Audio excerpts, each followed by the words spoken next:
My fellow citizens, on the eve of 65th Republic Day, I extend warm greetings to all of you in India and abroad. I convey my special greetings to members of our armed forces, paramilitary forces and internal security forces. The Republic Day commands the respect of every Indian. On this day, 64 years ago, in a remarkable display of idealism and courage, we, the people of India, gave to ourselves a sovereign, democratic republic to secure all its citizens justice, liberty and equality. We undertook to promote among all citizens fraternity, the dignity of the individual and the unity of the nation. These ideals became the lodestar of the modern Indian state. Democracy became our most precious guide towards peace and regeneration from the swamp of poverty created by centuries of colonial rule. From within the spacious provisions of our Constitution, India has grown into a beautiful, vibrant and sometimes noisy democracy. For us, the democracy is not a gift, but the fundamental right of every citizen. For those in power, democracy is a sacred trust. Those who violate this trust commit sacrilege against the nation. Some cynics may scoff at our commitment to democracy, but our democracy has never been betrayed by the people. Its fault lines, where they exist, are the handiwork of those who have made power a gateway to greed. We do feel angry, and rightly so, when we see democratic institutions being weakened by complacency and incompetence. If we hear sometimes an anthem of despair from the street, it is because people feel that a sacred trust is being violated. Fellow citizens, corruption is a cancer that erodes democracy and weakens the foundations of our state. If Indians are enraged, it is because they are witnessing corruption and waste of national resources. If governments do not remove these flaws, voters will remove governments. Equally dangerous is the rise of hypocrisy in public life. Elections do not give any person the license to flirt with illusions. Those who seek the trust of voters must promise only what is possible. Government is not a charity shop. Populist anarchy cannot be a substitute for governance. False promises lead to disillusionment, which gives birth to rage, and that rage has one legitimate target: those in power. This rage will abate only when governments deliver what they were elected to deliver: social and economic progress, not at a snail's pace, but with the speed of a racehorse. The aspirational young Indian will not forgive a betrayal of her future. Those in office must eliminate the trust deficit between them and the people. Those in politics should understand that every election comes with a warning sign: perform or perish. I am not a cynic because I know that democracy has this marvelous ability to self-correct. It is the physician that heals itself, and 2014 must become a year of healing after the fractured and contentious politics of the last few years. My fellow citizens, the last decade witnessed the emergence of India as one of the fastest growing economies in the world. The slowdown of our economy in the last 2 years can be some cause for concern, but none for despair. The green shoots of revival are already visible. The agricultural growth in the first half of this year has touched 3.6%, and rural economy is buoyant. 2014 is a precipice moment in our history.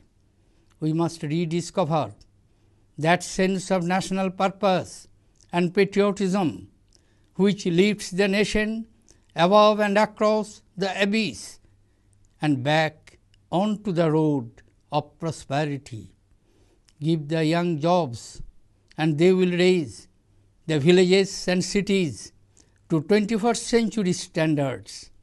Give them a chance, and you will marvel at the India they can create. This chance will not come if India does not get a stable government. This year, we will witness the 16th general election to our Lok Sabha. A fractured government hostage to whimsical opportunists is always an unhappy eventuality. In 2014, it could be catastrophic. Each one of us is a voter. Each one of us has a deep responsibility. We cannot let India down. It is time for introspection and action. India is not just a geography, it is also a history of ideas, philosophy, intellect, industrial genius, craft, innovation, and experience. The promise of India has sometimes been misled by misfortune, at other times by our own complacence and weakness. Destiny has given us another opportunity to recover what we have lost. We will have no one to blame but ourselves if we falter. Fellow citizens, a democratic nation is always involved in argument with itself. This is welcome, for we solve problems through discussions and consent, not force. But healthy differences of opinion must not lead to an unhealthy strife within our polity. Passions arising over whether we should have smaller states to extend equitable development to all parts of a state. A debate is legitimate, but it should conform to democratic norms. The politics of divide and rule has extracted a heavy price on our subcontinent. If we do not work together, nothing ever will work. India must find its own solutions to its problems. We must be open to all knowledge. To do otherwise would be to condemn our nation to the misery of a stagnant mire. But we should not indulge in the easy option of mindless imitation, for that can lead us to a garden of weeds. India has the intellectual prowess, the human resource, and financial capital to shape a glorious future. We possess a dynamic civil society with an innovative mindset. Our people, whether in villages or cities, share a vibrant, unique consciousness and culture. Our finest assets are human. Fellow citizens, education has been an inseparable part of the Indian experience. I am not talking only of the ancient institutions of excellence like Takshashila or Nalanda, but of an age as recent as the 17th and 18th centuries. Today, our higher educational infrastructure consists of over 650 universities and 33,000 colleges. The quality of education has to be the focus of our attention now. We can be world leaders in education if only we discover the will and leadership to take us to that pinnacle. Education is no longer just the privilege of the elite, but a universal right. It is the seed of a nation's destiny. We must usher in an education revolution that becomes a launching pad for the national resurgence. I am being neither immodest nor beating a false drum when I claim that India can become an example to the world because the human mind flourishes best when it is, as the great sage Rabindranath Tagore said, free from fear, when it has the liberty to roam into spheres unknown in search of wisdom, and when the people have the fundamental right to propose as well as oppose. My fellow citizens, there will be a new government before I speak to you again on the eve of our Independence Day. Who wins the coming election is less important than the fact that whosoever wins must have an undiluted commitment to stability, honesty, and the development of India. Our problems will not disappear overnight. We live in a turbulent part of the world where factors of instability have grown in the recent past. Communal forces and terrorists will still seek to destabilize the harmony of our people and the integrity of our state. But they will never win. Our security and armed forces, backed by the steel of popular support, have proved that they can crush an enemy within with as much felicity as they guard our frontiers. Mavericks who question the integrity of our armed services are irresponsible and should find no place in public life. India's true strength lies in her republic, in the courage of her commitment, the sagacity of her constitution, and the patriotism of her people. 1950 saw the birth of our republic. I am sure that 2014 will be the year of resurgence. Thank you. Jai Hind.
मेरे प्यारे देशवासियों, 65वें गणतंत्र दिवस की पूर्व संध्या पर मैं भारत और विदेशों में बसे आप सभी को हार्दिक बधाई देता हूं।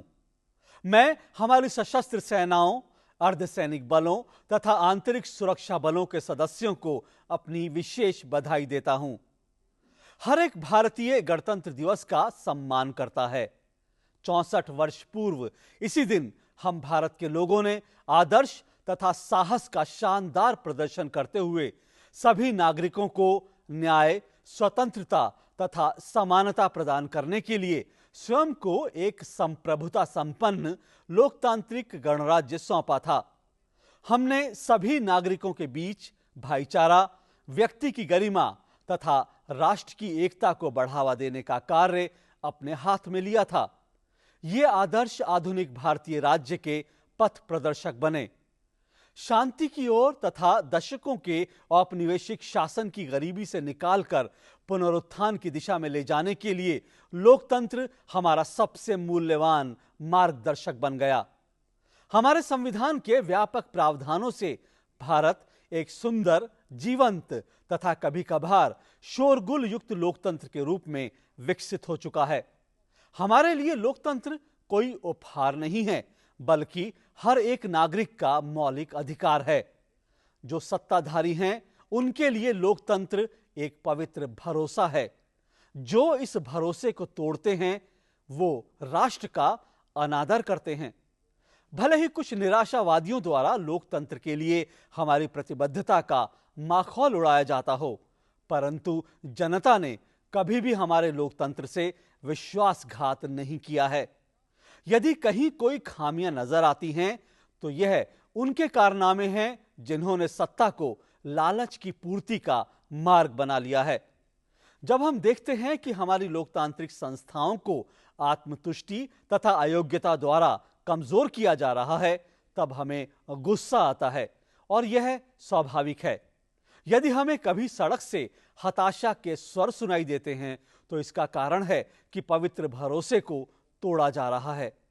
प्यारे देशवासियों, भ्रष्टाचार ऐसा कैंसर है जो लोकतंत्र को कमजोर करता है तथा हमारे राज्य की जड़ों को खोखला करता है। यदि भारत की जनता गुस्से में है, तो इसका कारण है कि उन्हें भ्रष्टाचार तथा राष्ट्रीय संसाधनों की बर्बादी दिखाई दे रही है। यदि सरकारें इन खामियों को दूर नहीं करती, तो मतदाता सरकारों को हटा देंगे। इसी तरह सार्वजनिक जीवन में पाखंड का बढ़ना भी खतरनाक है। चुनाव किसी व्यक्ति को भ्रांतिपूर्ण अवधारणाओं को आजमाने की अनुमति नहीं देते हैं। जो लोग मतदाताओं का भरोसा चाहते हैं, उन्हें केवल वही वायदा करना चाहिए जो संभव है। सरकार कोई परोपकारी निकाय नहीं है। लोक लुभावन अराजकता शासन का विकल्प नहीं हो सकती। झूठे वायदों की परिणति मोहभंग में होती है, जिससे क्रोध भड़कता है तथा इस क्रोध का एक ही स्वाभाविक निशाना होता है, सत्ताधारी वर्ग। यह क्रोध केवल तभी शांत होगा जब सरकारें वह परिणाम देंगी जिसके लिए उन्हें चुना गया था, अर्थात सामाजिक तथा आर्थिक प्रगति, और कछुए की चाल से नहीं, बल्कि घुड़दौड़ के घोड़े की गति से। महत्वाकांक्षी भारतीय युवा उसके भविष्य से विश्वासघात को क्षमा नहीं करेंगे। जो लोग सत्ता में हैं, उन्हें अपने और लोगों के बीच भरोसे में कमी को दूर करना होगा। जो लोग राजनीति में हैं, उन्हें यह समझना चाहिए कि हर एक चुनाव के साथ एक चेतावनी जुड़ी होती है, परिणाम दो अथवा बाहर हो जाओ। मैं निराशावादी नहीं हूं, क्योंकि मैं जानता हूं कि लोकतंत्र में खुद में सुधार करने की विलक्षण योग्यता है।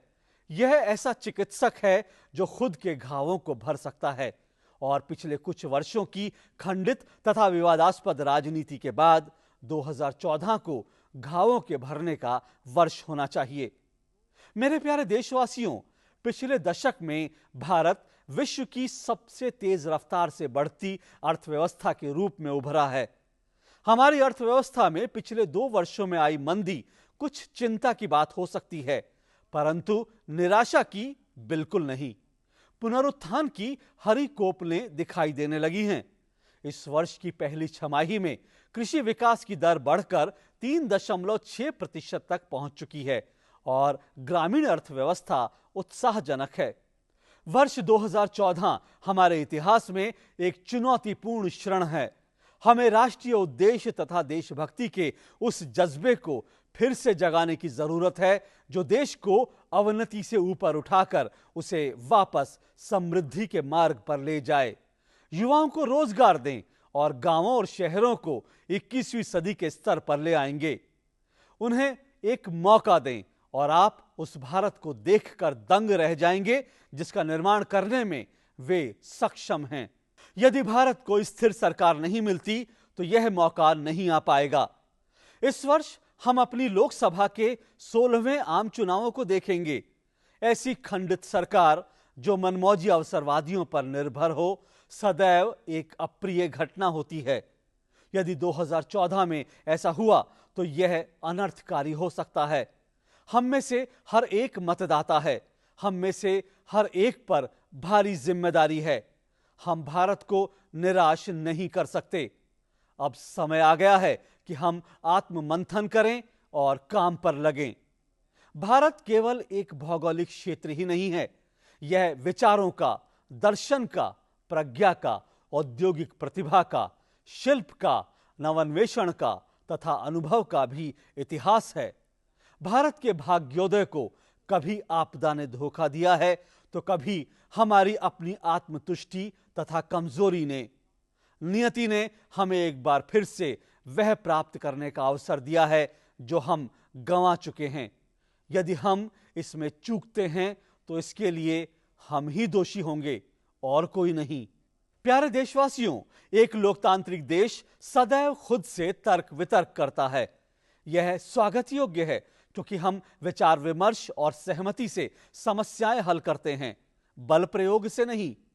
परंतु विचारों के ये स्वस्थ मतभेद हमारी शासन व्यवस्था के अंदर अस्वस्थ टकराव में नहीं बदलने चाहिए। इस बात पर आक्रोश है कि क्या हमें राज्य के सभी हिस्सों तक समतापूर्ण विकास पहुंचाने के लिए छोटे छोटे राज्य बनाने चाहिए।